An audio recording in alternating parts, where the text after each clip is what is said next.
Hello all my dear students, welcome to Delta academy. This is Ranjan. NHPC ने JE की vacancy निकाली हुई है और भी अलग अलग पोस्ट यहाँ पर आए हुए हैं, लेकिन सब कुछ मिला करके ऑलमोस्ट 240 प्लस वैकेंसीज है। जेई की ये जो वैकेंसी है, इसके क्या नॉर्म्स है, क्या एलिजिबिलिटी क्राइटेरियाज है, सारा कुछ बताऊंगा। फटाफट से वीडियो शुरू करते हैं। देखिए, 28 अगस्त का ये नोटिफिकेशन है और इसमें recruitment of non executive post in NHPC है। ये परमानेंट जॉब है, गवर्नमेंट जॉब है, मस्त तरीके की जॉब है। मज़ा आएगा आपको इसमें वर्क करने में और इसका पूरा का पूरा नॉर्म्स जो है वो जानने में।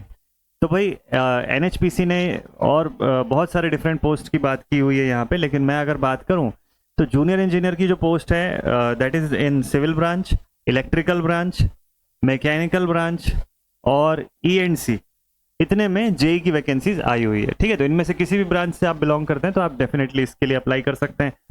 अब एनएचपीसी में अगर जेई इलेक्ट्रिकल की मैं बात करूं तो S1 लेवल पर सैलरी जो है आपकी वो 29,600 से लेके 1,19,500 के बीच में रहेगी। एलिजिबिलिटी क्राइटेरिया वाइज बात करें तो एजुकेशनल क्वालिफिकेशन आपका मस्ट है, मैंडेटरी है। 3 इयर्स का डिप्लोमा, रेगुलर डिप्लोमा आपका इलेक्ट्रिकल ब्रांच पे होना चाहिए। ठीक है, या इलेक्ट्रिकल एंड इलेक्ट्रॉनिक स्ट्रीम जो है, या इलेक्ट्रिकल पावर सिस्टम से, या पावर इंजीनियरिंग है, ये सभी इसके अंदर इंक्लूडेड है। लेकिन मैंडेटरी कंडीशन है diploma.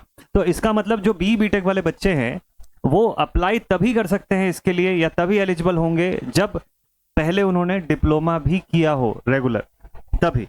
Only BTech not eligible. ठीक है, तो बीटेक जिसने पास्ट में डिप्लोमा भी कर रखा हो पहले, तो आफ्टर डिप्लोमा जो बीटेक वाले बच्चे हैं सिर्फ वही इसके लिए एलिजिबल होंगे फिर इस केस में। ठीक है, अदर देन दैट सिर्फ डिप्लोमा जिन्होंने किया हुआ है वो तो है ही एलिजिबल। 30 साल की एज लिमिट है। टोटल 46 वैकेंसीज है इलेक्ट्रिकल ब्रांच के अंदर। ठीक है, और same thing for mechanical also. और 50% या इक्विवेलेंट मार्क्स कैटेगरी वाले बच्चों के लिए, और 60% का marks general, OBC and EWS के स्टूडेंट्स का होना ही चाहिए आपके डिप्लोमा के दौरान। ठीक है भाई, same thing for ENC also. फिर बाकी हिंदी ट्रांसलेटर वगैरह की जो जॉब है वो तो है ही है यहाँ पर।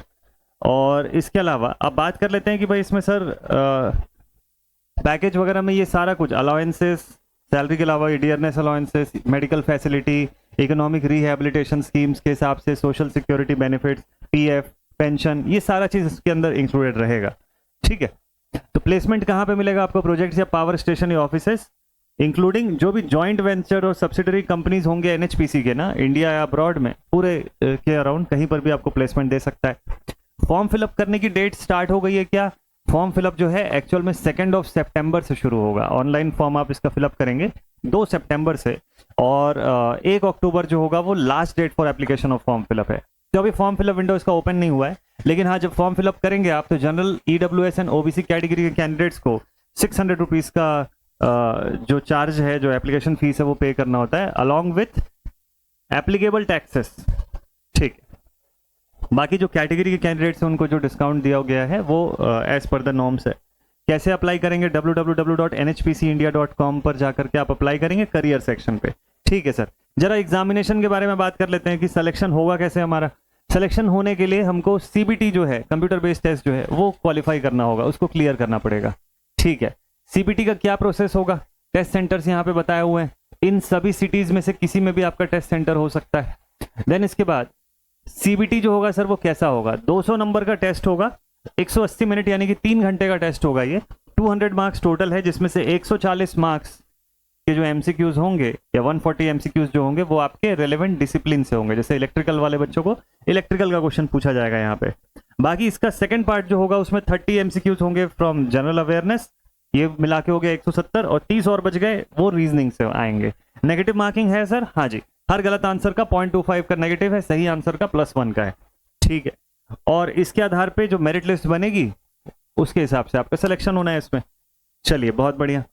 बाकी एज रिलैक्सेशन के बारे में बताया हुआ है, मेडिकल फिटनेस, और कुछ एडिशनल चीजें मैं इसमें जो दिया हुआ है वो समराइज करके आपको बता दूं। आप सोच रहे होंगे सर फाइनल ईयर के स्टूडेंट्स एलिजिबल है कि नहीं? फाइनल ईयर के लिए साफ यहाँ पे लिखा हुआ है कि फाइनल ईयर स्टूडेंट्स या जिनकी डिग्री अभी ऑनगोइंग है वो एलिजिबल नहीं है। अगर आपकी जो रिजल्ट है वो एप्लीकेशन डेट के आखिरी डेट के बाद आती है तो उस केस में आप एलिजिबल नहीं है। तो कुल मिला के फाइनल ईयर स्टूडेंट्स एलिजिबल नहीं है। लेटरल एंट्री से जिन्होंने बी किया हुआ है या लेटरल एंट्री डिप्लोमा वाले जो बच्चे हैं वो एलिजिबल हैं क्या? हाँ, वो डेफिनेटली एलिजिबल है यहाँ पर। ये भी इसके अंदर मेंशन्ड है। ठीक है, तो डेट्स को ध्यान में रखना है हमको। फाइनल सबसे इंपॉर्टेंट थिंग जो डेट्स हैं, ऑल ओवर इंडिया से कहीं से भी अप्लाई कर सकते हैं। 2 सितंबर को फॉर्म फिलअप विंडो ओपन होगा सुबह 10 बजे और 1 अक्टूबर को शाम 5 बजे, 1 अक्टूबर शाम 5 बजे फॉर्म फिलअप विंडो क्लोज हो जाएगा। तो इतने स्पैन के अंदर अगर आप एलिजिबिलिटी को मीट करते हैं तो जरूर से इसके लिए अप्लाई करिएगा, बहुत ही बढ़िया जॉब है। So this was all about this vacancy of NHPC JEE. ऐसे ही और वैकेंसी डिटेल लेकर के आप लोगों के लिए मिलूंगा नेक्स्ट वीडियो में। Till then take care all my dear students and thank you so much for watching this video. जय हिंद।